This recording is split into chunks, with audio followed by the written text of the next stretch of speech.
Hope you enjoyed it, Squad. This is Sullivan Adams Game Ideas review on Dragon Ball Super Episode 7.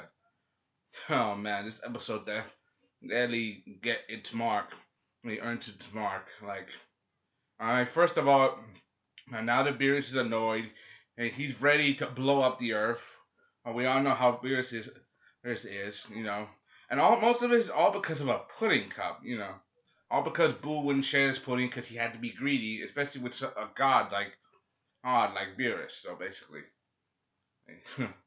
we all know how this went in the movie Battle of Gods, but in the anime, it's a lot more sturdier.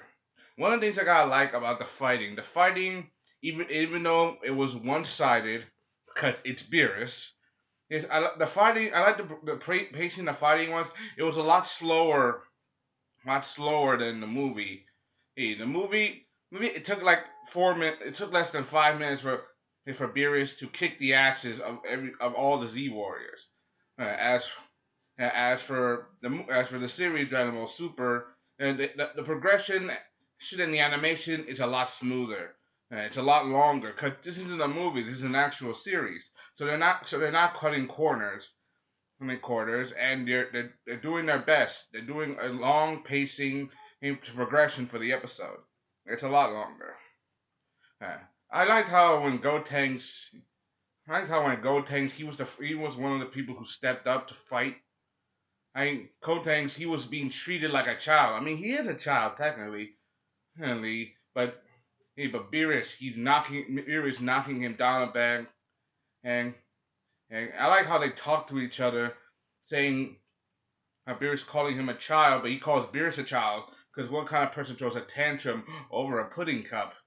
Um, and Beerus knocks him down even more of a peg, using two of his fingers like this to hold his attacks, and his other hand, children who are rude.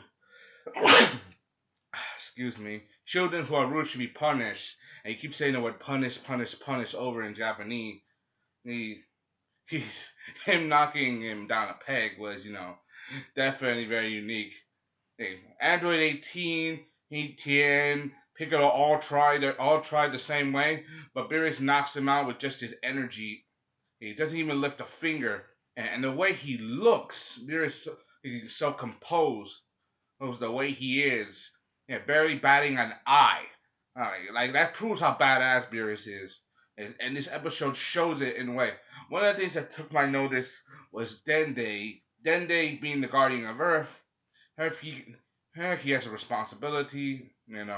But the way he sees Beerus fight, the way he feels his key being energy, the energy, life force, and stuff like that.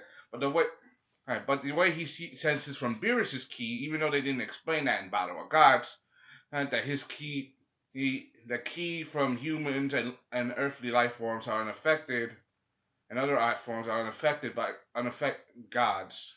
But the way he feels it, the way he feels that something strange for Beerus that he's never seen it before, like it's at the level of a god because Beerus is a god.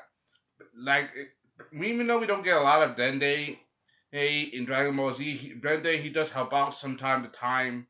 Like his healing powers, as being the guardian of Earth with the Dragon Balls. But I like that we got a little more Dende in this series, because we got some of Dende in the movie too. Like he felt that that Videl, with how special what Videl is carrying, and how special he is. You guys have not seen the movie. You didn't go. I don't either. I'm not gonna spoil it for you, but you guys know what I'm talking about, then you know what I'm talking about. I like that we got more Dende in this show, because he's supposed to be guardian. He doesn't fight. He's not a fighter, but he does want to help. I like how crazy Beerus is when it comes to him and pudding, and when it comes to Beerus and food, like seriously, he can be a bit mental. And I also like how Whis ignores Beerus and most of the time, and because he's stuffing his face all full of sushi. I remember in the sub, remember remember in the Battle of Gods, he was Beerus's teacher, but that's what they said in the dub. In the sub, he was the god of destruction for boy Beerus. Yes, basically, he was the one before or Beerus, and he's supposed to be Beerus's teacher. Beerus's teacher, basically. And That's part it's understandable. So you got, man, even though Beerus is strong, very very strong, Whis is still stronger. If you guys not seen the two movies, I'm not gonna spoil it for you. What is it for you? Like one of the things I know, one of the things that's also been a huge debate over the entire week, between episode 7 and episode 6, was, is Vegeta gonna go Super Saiyan 3? Like, it wasn't done in the movie, so I don't know, well, why. There was a huge debate on this, but having to see the woman he loved, Vegeta, that snapped, and like, he got angry. Like, Vegeta values two things, like, really, him being a Saiyan prince and his pride as a Saiyan. Even though he doesn't show his feelings for Bulma, always been, being, the warrior that he is. I mean, he was trained as a warrior since birth. Saiyans don't necessarily show their emotions. Although with Goku's a different story because he was raised by humans. But Vegeta's a proud Saiyan warrior. He's not. He doesn't express that much emotion, and there are rare glimpses when he sheds emotion. But one of the things I remember from Battle Gods is his anger for Bulma getting hurt made him stronger than Goku for a moment. Even though it was just a moment, he was stronger than Goku. Forget the whole Super Saiyan 3 crap. And even though Goku may have achieved it, hey, like, hey, Vegeta surpassed Goku in that one instant. That's one of the things that made Dragon Ball Z Battle Gods memorable, because Vegeta stepped up. He really did step up. Hey, even though he doesn't show a lot of emotions in who he is, he doesn't need to shed emotions. He's Vegeta, the Prince of Saiyans. And he's proud of what he is, proud of who he is, where he stands, and where he comes from. But he will not let anybody get in his way, or hurt the things he cares about. Even though he doesn't shed it, doesn't show it as much as he's supposed to, though he does care for Bulma in his own way. We all know that what's gonna happen. So basically, hey, what? That's one of the things I like. That's one of the things I got. Man, I did like the episode. The slow progression was good. The animation, was the same. All week, all week. Hey, the speed, the motion, and the sound, the music, and the progression, especially when Beerus talked and did hardly nothing. Even though he was the main antagonist for most of the episode, he barely moved. I still remember what Beerus said, like Vegeta saying, "You were weak, growl beneath my feet, just like your father." His father. He's talking about Vegeta's father, King Vegeta, groveling for him, even with his army, even though it was Beerus who ordered the destruction of planet Vegeta himself. Oh, but enough about that.